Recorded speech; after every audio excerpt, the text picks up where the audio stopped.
강남구 대의원 남일이라고 합니다. 네. 이 원래 주신 가이드들이 굉장히 많았잖아요.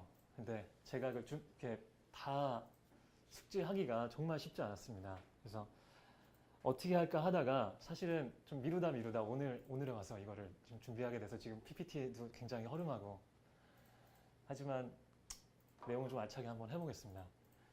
그리고 아까부터 생각을 해봤는데 사실 이 테마 자체는 굉장히 아름답고 좋아요. 근데 내용 자체가 신입당원 교육이랑은 조금 맞지는 않는 것 같습니다. 그래서 제가 좀 횡설수설하고 좀 개소리 하더라도 좀 잘 들어주시기 바랍니다.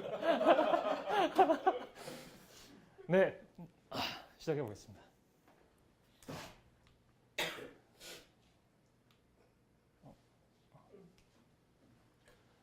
정치가 국민을 행복하게 할 수 있는가에 대한 질문에 대해서 여러분들도 많이 동의하실 겁니다. 아무래도 아까도 그 PPT에서도 나왔듯이 이게 행복이라는 것이 정치랑 굉장히 밀접한 관련이 있다는 것은 맞거든요. 근데 하지만 과연 정치가 모든 국민을 행복하게 할 수 있을까요? 저는 요즘에 이런 걸 굉장히 많이 생각을 해보곤 하거든요. 실제로 뭐 당원들도 오시면 이거에 대해서 상당히 많이 토의도 많이 하고 있습니다. 과연 정치가 모든 국민을 행복하게 할 수 있는가에 대해서는 사실 되게 부정적이신 분들도 굉장히 많아요. 그러니까 예를 들어서 행복 자체가 굉장히 주관적인 감정이잖아요. 근데 정치가 그 사람 하나하나를 다 만족시킬 수는 없을 것 같다는 것이 많은 사람들의 생각이라는 거죠. 그러면 저는 사실은 모든 국민을 행복하게 할 수 있다고 생각합니다. 그래서 여기서 말하는 행복이라는 거에 대해서 한번 알아보겠습니다. 이 행복이라는 한자어입니다. 행자는 뭐였죠?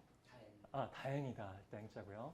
복자는 바라볼 시에 하나 일자, 입구자, 밭전자에서 그 한 가족의 입을 먹여 살리는 밭을 바라볼 때 그 행복감, 네, 그런 거를 말하는 것이죠.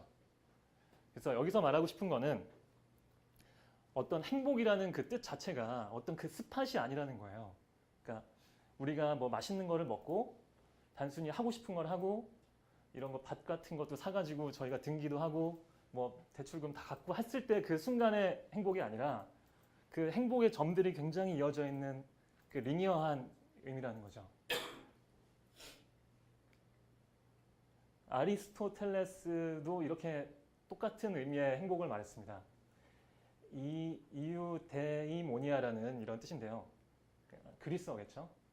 이 의미의 행복도 마찬가지입니다. 이 삶 속에서의 행복을 말하고 있거든요. 그러니까 어떤 그 순간의 행복은 아니라는 겁니다. 그래서 이 아리스토텔레스의 이런 사상을 받아서 신아리스토텔레스주의라는 것이 생겼대요. 그래서 그 사람들이 이거 행복 자체를 정치에다 접목을 시켜서 행복 정치라는 거에 대해서 많은 논의를 한다고 합니다. 실제로 저희 선거 때 되면 여러분들을 행복하게 해드리겠습니다라고 하시는 분들도 굉장히 많죠. 실제로 그런 것들로 많이 이용을 하려고 노력을 하시고 계시기도 합니다. 그래서 과연 정치가 사람들을 행복하게 할 수 있을까? 부탄 아시나요? 부탄. 그 왕비님이 굉장히 유명하신 나라인데 왕정 나라죠.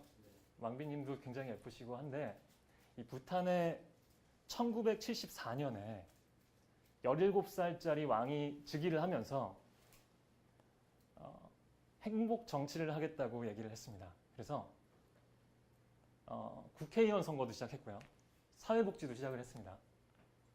거의 지금 3, 40년 흘렸죠. 결과는 어떻게 됐을까요? 굉장히 17살짜리 왕이 그것도 1974년에 그때부터 굉장한 노력을 했는데 지금까지 왔으면 어떻게 됐을까요? 지금 객관적인 지표는 별로 좋지 않다고 합니다.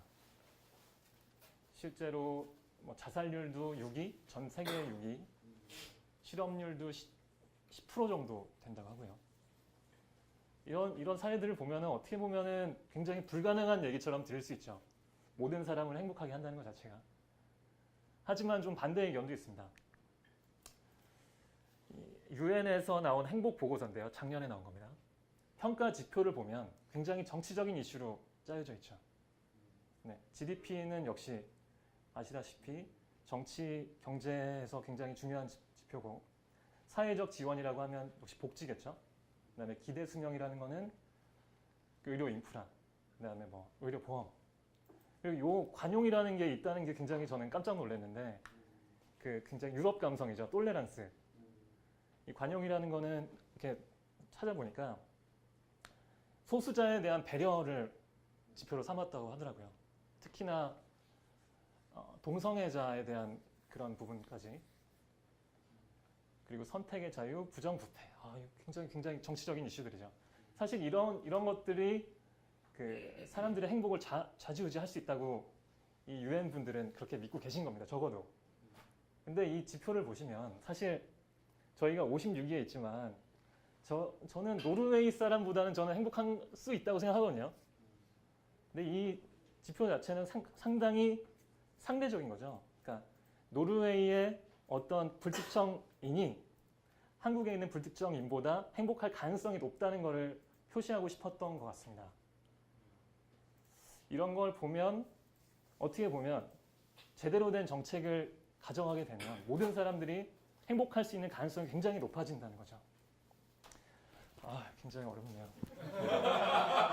이게 말이 원활하게 안 됩니다. 오늘 오면서 말을 만들어가지고, 네,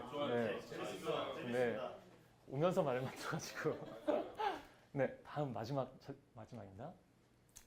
결국에는 항상 이런 거랑 부딪히게 되는 것 같아요. 행복이랑 사회적 질서가 어느 것이 무엇인가에 대해서 부딪히는 것 같아요. 그렇기 때문에 정치 자체가 정치가 사람을 모두를 행복하게 해줄 수 없다는 생각을 많이 가지시는 것 같고요. 이 그림은 굉장히 많이 보셨을 것 같습니다. 정의란 무엇인가에 나오는 내용이죠. 기차가 그대로 지나갑니다. 그대로 지나가는데 앞에는 많은 사람들이 묶여 있죠.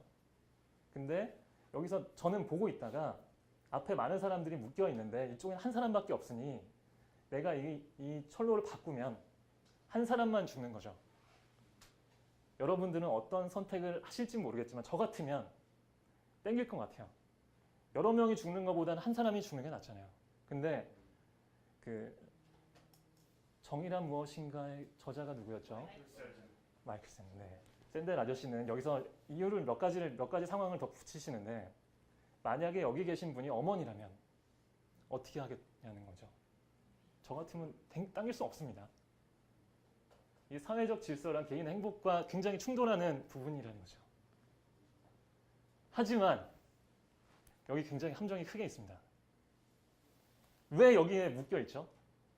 경찰은 뭘 하고 있습니까? 왜 기차는 쓰지 않죠? 왜 이 갈림길을 만들어 놨죠?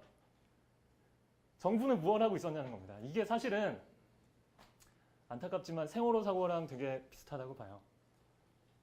모두가 방조하고 있었어요. 정부는 이 상황을 방조하고 있었던 겁니다. 사회 질서랑 개인 행복이 부딪히는 이 순간에서 사회적 질서가 우선시가 된다면 아마 똑같은 일이 반복될 것이라고 믿어요. 그렇게 생각합니다. 적어도 정치가 행복을 모두 컨트롤할 수는 없더라도 우리 하나하나가 정치가 모든 사람을 행복하게 만들 수 있다고 믿고 그렇게 생각하는 것 자체가 중요하다고 생각합니다. 여기까지 마치겠습니다.